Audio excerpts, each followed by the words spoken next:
வீர சாம்பவர் படை, beam India, தயா அமைப்பு இணைந்து ஒழுங்கு செய்திருக்கிற இந்த கண்டன ஆர்ப்பாட்டம் தலைநகரில் தமிழ்நாடு முழுவதும் சாதி வெறி சக்திகளை ஒடுக்குவதற்கும் நடவடிக்கை எடுப்பதற்கும் அமைதியாக இருக்கிற தமிழ்நாட்டில் திருப்பரங்குன்றம் மலையை தர்காவை முன்னிறுத்தி ஒரு கலவர பூமியாக ஆக்குவதற்கு ஆர்எஸ்எஸ் பாரதிய ஜனதா சங் பரிவார் கும்பல் தொடர்ந்து கடந்த ஜனவரி முதல் முயற்சி செய்கிறது.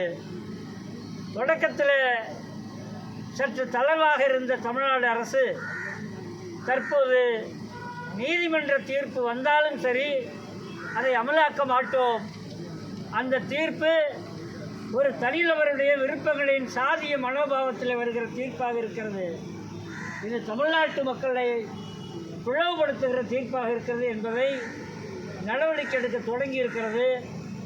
தமிழ்நாடு மக்கள் இயக்கங்கள் இந்த மண்ணில் பூர்வகுடி மக்களும் இஸ்லாமிய சொந்தங்களும் மத சிறுபான்மை மக்களும் இணைந்து வாழக்கூடிய ஒரு பூமி. இந்த பூமியை கலவர பூமி ஆக்குற சாதி வெறியோடு தென் மாவட்டங்களில் மட்டுமல்லாமல் தமிழ்நாடு முழுவதும் காதலித்தால் படுகொலை, திருமணம் செய்தால் படுகொலை என்கிற அளவிற்கு சாதி ஆணவ படுகொலைகள் தலைவிரித்தாடுகிறது. அதற்கெதிராக ஒரு சிறப்பு சட்டத்தை தமிழ்நாடு அரசு கொண்டு வர வேண்டும். அதே நேரம் இந்த மதவெறி சக்திகளை ஒடுக்குவதற்கு மதவெறி தடுப்பு சட்டம் ஒன்றை தமிழ்நாடு அரசு நிறைவேற்ற வேண்டும். கர்நாடகாவில் மதவெறி தடுப்பு சட்டத்தை கொண்டு வந்திருக்கிறார்கள், அதே போல் தமிழ்நாடு அரசும் கொண்டு வர வேண்டும். சாதி வெறி சக்திகள் மீது இரக்கம் பார்க்காமல் கடுமையான நடவடிக்கையை தமிழ்நாடு அரசு மேற்கொள்ள வேண்டும். அந்தந்த வட்டாரங்களைச் சேர்ந்த சாதிய ஆய்வாளர்கள், சார்பு ஆய்வாளர்கள் இருக்கக்கூடாது.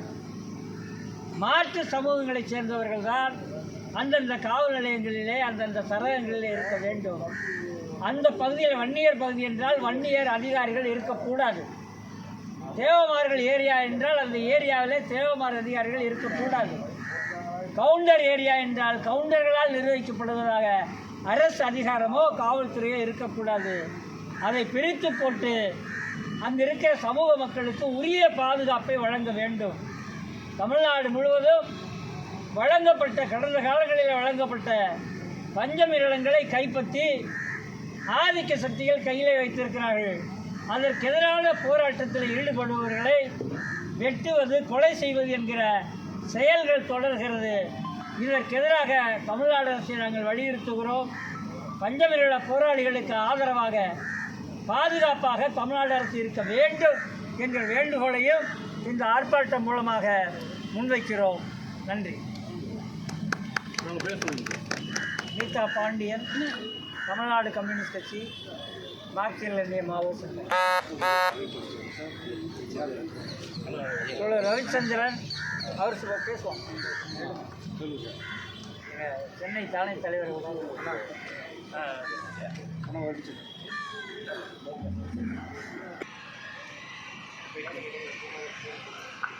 ஜெய்பி, புரட்சியாளர் அம்பேத்கர் நாம வாழ்க. வீர சாம்பவர் படையும் தாயக மக்கள் கட்சியும் ஒருங்கிணைந்து இன்றைக்கு சக்திகளை மீது தமிழக அரசு நடவடிக்கை கோரி இந்த ஆர்ப்பாட்டத்தை நடத்தி கொண்டிருக்கின்றார்கள். ஆர்ப்பாட்டத்தின் வாயிலாக தமிழக அரசுக்கு கூறுவது, நீண்ட நெடுங்காலமாக அமைதியாக இருந்த தமிழகத்தை இன்றைக்கு ஆர்எஸ்எஸ் கும்பல் இன்றைக்கு ஊடுருவி அது உத்தரப்பிரதேச அயோத்தி மாதிரி இன்றைக்கு திருப்பரங்குன்றத்தை ஆக்க முயற்சி செய்து வருகிறது. அந்த முயற்சியை பெருவாரியாக தடுக்க வேண்டும். என்ன செய்வதென்றால், இன்றைக்கு எப்படி தமிழகத்தில் ரவுடிகளையும் திருடர்களையும் எப்படி போலீஸ் பல்வேறு அடுக்குகளை போட்டு கண்காணித்து வருகின்றதோ, அதுபோல் இந்த ஆர்எஸ்எஸ் காவி கும்பலை தனி காவல் படை அமைத்து அவர்களை கண்காணிக்க வேண்டும். அவர்கள் இந்த நாட்டை விட்டு அப்புறப்படுத்த வேண்டும். அம்பேத்கர் கூறுவது போல் இந்து ராஜ்யம் அமையுமானால் அது இந்தியாவின் அழிவாக அமையும் என்று புரட்சியாளர் அம்பேத்கர் கூறியிருக்கின்றார். அந்த வேலையைத்தான் இன்றைக்கு ஆர்எஸ்எஸ் கும்பல் இங்கே திருப்பரங்குன்றத்திலே இஸ்லாமியர்களை ஒடுக்குவதற்காக அயோத்தியில் பாபர் மசூதியை கைப்பற்றுவது போல் இன்றைக்கு திருப்பரங்குன்றத்தில் இருக்கின்ற மசூதியை கைப்பற்றுவதற்காகத்தான் இன்றைக்கு சம்பந்தமில்லாத தமிழ் மொழிக்கு சம்பந்தம் இல்லாத தமிழ்நாட்டுக்கு சம்பந்தம் இல்லாத ஒரு கூட்டம் இன்றைக்கு திருப்பரங்குன்றத்தை அவர்களது மலையாக ஆக்க முயற்சி செய்கிறார்கள். இது போன்ற ரவுடிகள் தான் அவர்கள். இது போன்ற கேடிகளை ஆர்எஸ்எஸ் இந்துத்துவ கேடிகளை அரசு அப்புறப்படுத்த வேண்டும். தனி காவல் படை அமைத்து அவர்களை கண்காணித்து உடனடியாக கைது செய்து தமிழ்நாட்டை விட்டு வெளியேற்ற வேண்டும் என்ற இந்த ஆர்ப்பாட்டத்தின் கோரிக்கையாக முன்வைக்கின்றோம்.